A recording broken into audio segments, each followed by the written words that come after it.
Hey everybody, Lewis here with Status Coup. A pleasure to be joined by Wayne and Lori O'Connell. We met over the summer at an event put on just outside of East Palestine in Poland, Ohio. First off, thanks for taking the time to sit down with me again. Sure, thank you. Curious to get some updates, for folks to have some context. Lori and Wayne live just over on the Pennsylvania line, but this is kind of the area directly where that toxic plume of smoke during the initial fire, but also the detonation of those vinyl chloride cars.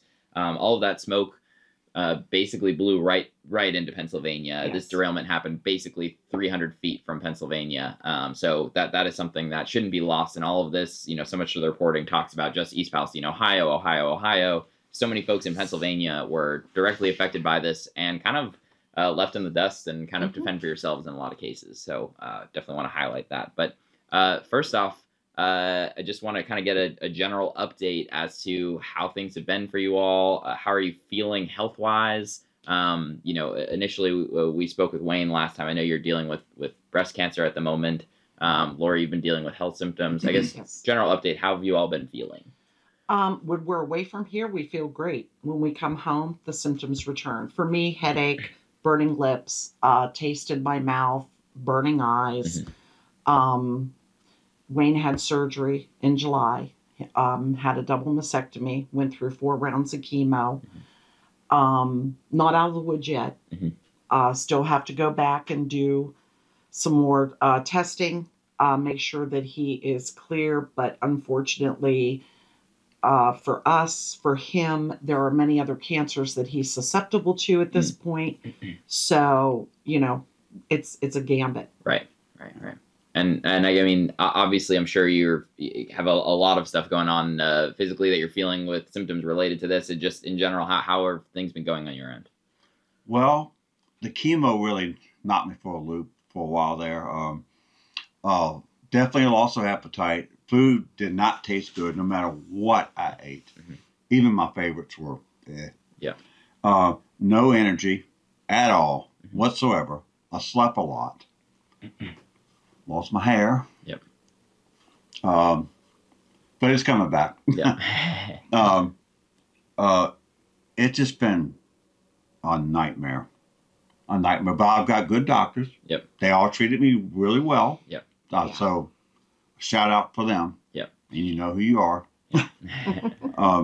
But it's been, I never dreamed I would go through something like this. Right. Yeah. No, and I mean, I can't imagine. So I'm not even going to try to put myself in your shoes. And I want to be clear for folks too. So Wayne got this got this diagnosis after the derailment. We don't necessarily, I'm not going to jump to any conclusions and tie this together.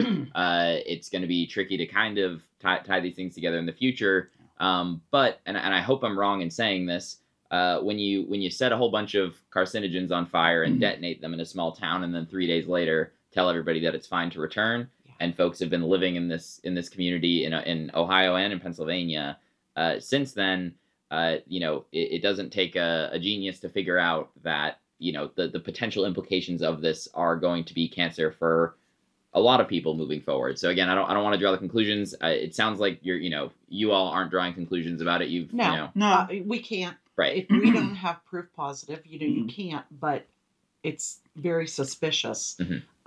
We've lived in this home for 25 years. Never had the health issues that we've had since then. A lot of people said, oh, it's in your mind. It's because you're worried. No. We know. We've raised our children here. Our youngest daughter still lives here, and she also has been suffering health issues. She's scheduled to go be checked next month to check her to make sure that she is cancer free. But it's that part is not hard to connect those dots. When we've changed nothing in our living habits. And suddenly, we have a child or a young woman who's throwing up all the time, sick all the time. He comes down with cancer. I have these headaches and everything that, we never had here. Right. So you can connect the dots, but you can't do it so that they believe. Right. Deny, deny, deny. Right. And So, it kind of, this is a theme that we've noticed over the last year with dozens and dozens and dozens of people that I've spoken to directly, and then hundreds when you just count. You can't talk to everybody, but Right. Just hearing story after story after story that folks experience very similar symptoms to what you're talking about. yes. Early on, they might have had their home tested by the EPA or done a soil test or something, and they're all just told it's fine. Yeah. Yet so many of these people are experiencing the same symptoms that Right. you have. We went through that too. Yeah. We had the EPA came out and they tested our water, they tested our soil, came back and said, nothing to see here, everything's fine. Well, again, I beg to differ with that because we know what we're experiencing. When we go away from here, we know how we feel versus when we come back. Right. It doesn't take a rocket scientist to know there's something going on here. Right. And not to mention, too, I mean, to add even more credibility to that case, when, a lot of people forget about this, but at the end of March of last year, the CDC came into town, the actual Yes. CDC, Yes. and members of the CDC got sick enough that they had to turn around and leave. And during the visit while they were here and throughout this whole thing, the EPA has continued to say, we're testing everything and everything's fine, everything's fine, everything's fine, with no rhyme or reason for why members of the CDC were getting sick, why folks like you were getting sick, why folks like the dozens and dozens of folks that I've spoken to on the 5 trips over the last year have done. There's not been an answer, which is totally unacceptable, Right. obviously. I agree. Yeah. Because, and everybody focuses on the vinyl chloride and the benzene, but look beyond that. Look at, the insulation in the cars that burn, the products in the cars that burn, the entire car of cars that burn. Right. Electric cars is what you're Right. talking about. Yeah, And carpool what, cars. Yeah. What kind of chemicals, dioxins, what kind of things were made from that when those were burning? Right. Let alone what happens when the incorrect decision, which we'll talk about in a second, to detonate all of this stuff. Right. The amount of additional chemicals Correct. that were formed and toxins that were formed when you set all these things on fire in a heaping pile, essentially, you're going to create all sorts of other things that, frankly, there's no way that they're testing for all the things that came out in that because they don't know everything that came out of that. Exactly. It's like they told us they couldn't test for dioxins because everybody has dioxins. We live by a road that traffic. But see, that doesn't make sense to me either because you would have a certain base level for anywhere because they do testing periodically everywhere. Totally. So you have a flat line. You have a baseline. Anything above that, I would question. Right. And there are certain dioxins that should not be here. Right, that aren't going to come from road traffic and all that sort of stuff, or a barbecue grill. There's going to be dioxins that come from, different chemicals. Yeah. Obviously, at that NTSB hearing back in June, they revealed not once, not twice, but 3 times that they, being the owner of the chemical cars there, saying that they advised Norfolk Southern not to detonate the cars, that their advice was not to do that, exactly, oxyvinyl. That decision, obviously, to detonate them made a huge impact, making this situation way more dangerous for folks in East Palestine, folks in Pennsylvania, and potentially beyond. I mean, the images of that cloud of toxic fumes that went spread way out over the area, containing dioxins, containing other chemicals. That was a huge risk to do that. And to essentially make things move faster, it seems that decision was made. I'm curious your thoughts on, no one has really been held accountable for that decision at this point. Let me say something on that. Yeah. They're going to try to make us believe that the volunteer fire chief made that call? And how is he qualified to do that? Is he a scientist? No. Does he have a PhD? No. He's a firefighter. And God bless him. But I think, I'm sorry, I smell a rat here. Yeah. No, I mean, again, Norfolk Southern knows that what they're going to say and do is what's going to be done. And it sure seems like Norfolk Southern probably got that information and chose to not share it with the rest of the Unified Command, which is the structure that they had set up that night, And yes, the fire chief was the head of Unified Command, but again, we're talking a volunteer fire department, basically. Yeah. No, it's not knocking the fire department. Of It's course just saying not. that No. a volunteer fire department is not used to dealing with the scale of a disaster that happened that night. No volunteer fire department in the country, whether they're the best one or the worst one, is going to be able to deal with that. Volunteer or not volunteer. Or not volunteer, right. I agree. This was a extenuating circumstances that were going to be difficult to sort out. And, you know, you're hoping that this company that is dealing with these chemicals on a daily basis should be able to give the right advice. And clearly that was not happening there. Well, they told them that there was they had polymers mixed with that vinyl chloride that would prevent it from, you know, expanding and doing what they clearly said that the reason that they did it was because, you know, there was a danger. And I watched the NTSB hearings and I was in shock, the things that I heard. Yeah.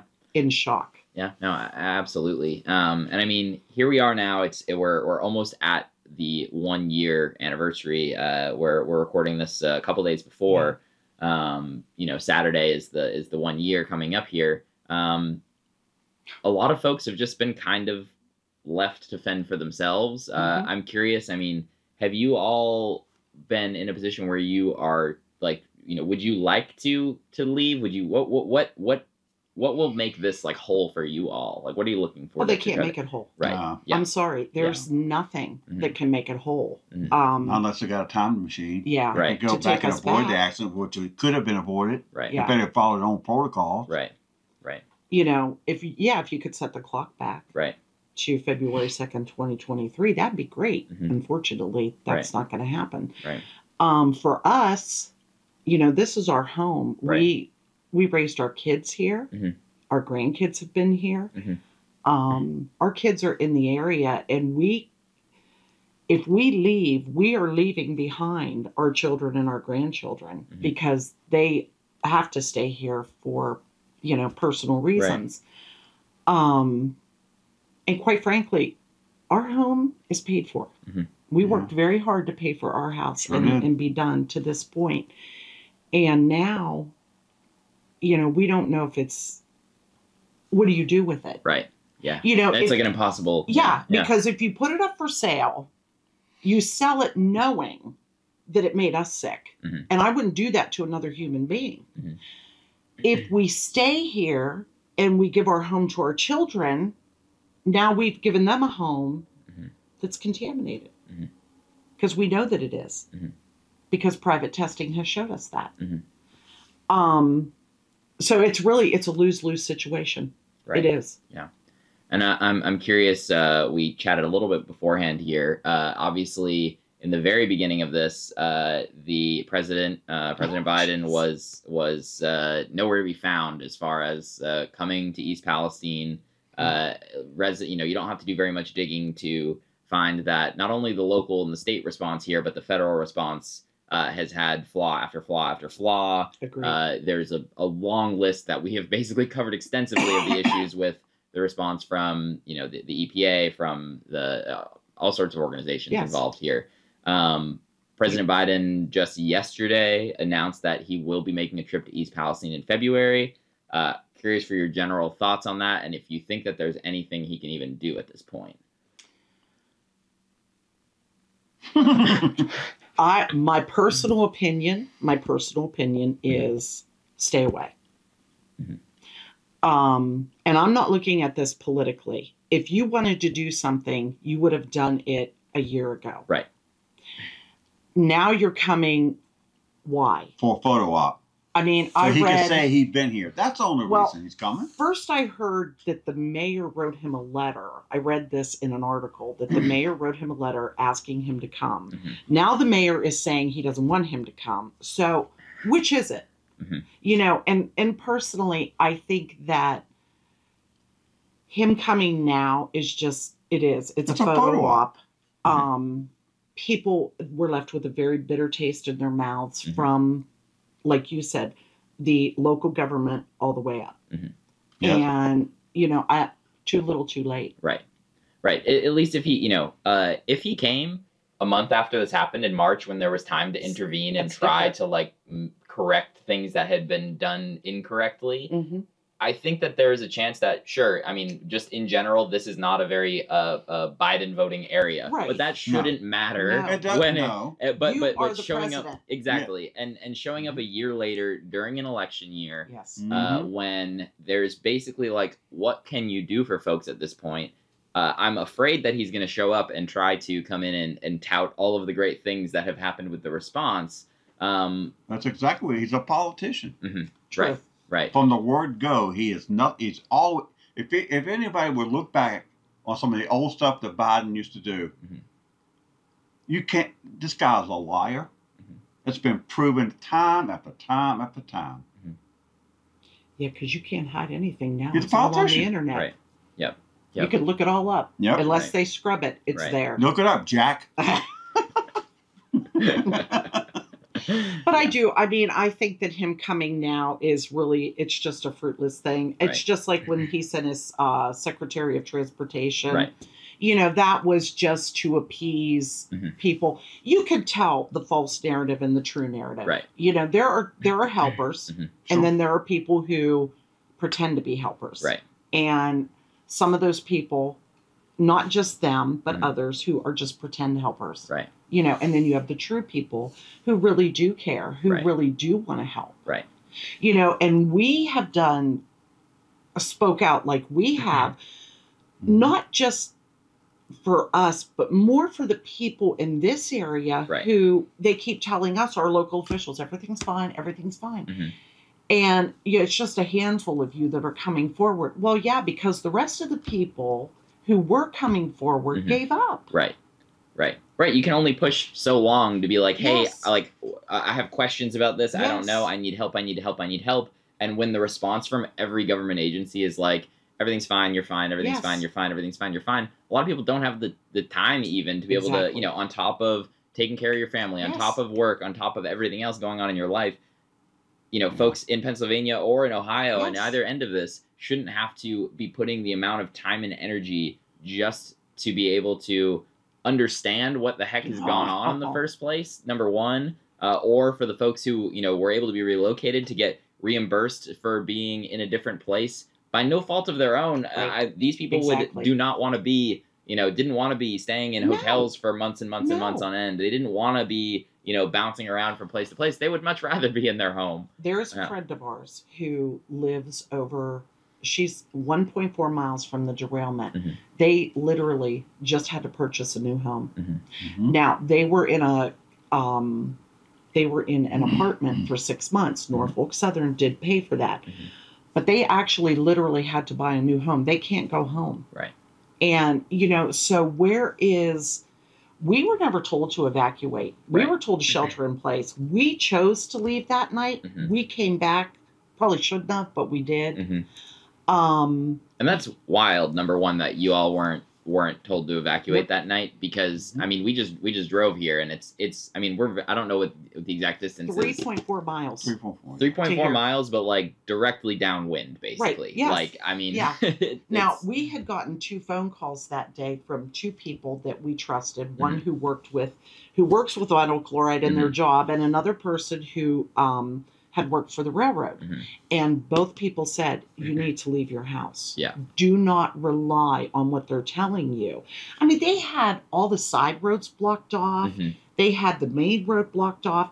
Luckily, we knew the back way to get out of here, but it's just our neighbor who did not leave, he was sick for 4 weeks.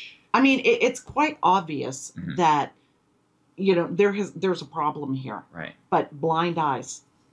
Everything's okay. We don't see anything. No, it's in the beginning of this, if you would, I didn't know what I was getting myself into, frankly, in the beginning of this, not like any We've of it, all become scientists. if you would have asked me a year ago, would I be coming back a year later, and this would have just continued to be handled so poorly, yes, I wouldn't have believed it. But now, nothing surprises me with this anymore. Well, yeah, because I went to one of the meetings that the CDC had over at the church, and when they finally told us about the vinyl chloride that will be with us forever, and does change things in your body, hence connect the dots if you can. Breast cancer. And we were tested. We were all tested. he and our daughter tested so high. For the vinyl chloride. And benzene. We yes. got the Okay, you have the here. results. Yes, Gotcha. I do. Well, afterwards we'll show the camera Yeah. too, but I'm Yeah. curious. So This is yeah. mine. I was positive for benzene. Mhm. And then I was positive for vinyl chloride too. Mhm. But this is, that's our daughter's. Mhm. And this is what the doctor said. C note on other. Uh-huh. And it says Nothing I know. Talk to, this is classic doctor handwriting. yeah. Yes. Anything to do, nothing I know, talk to Lawyer. Yeah, that's what it said. Avoid contact and water. Gotcha. So the note on here, nothing I know, talk to lawyer, avoid contact with water is literally what the doctor's note says here. So yeah, I mean Yeah. that's scary. And this is the level. Mhm. And that's the limit Right. on his. And then hers was even higher. Right. So, Right. And I mean, it's not, again, to be testing positive for the metabolites that are created with exposure to vinyl chloride and benzene.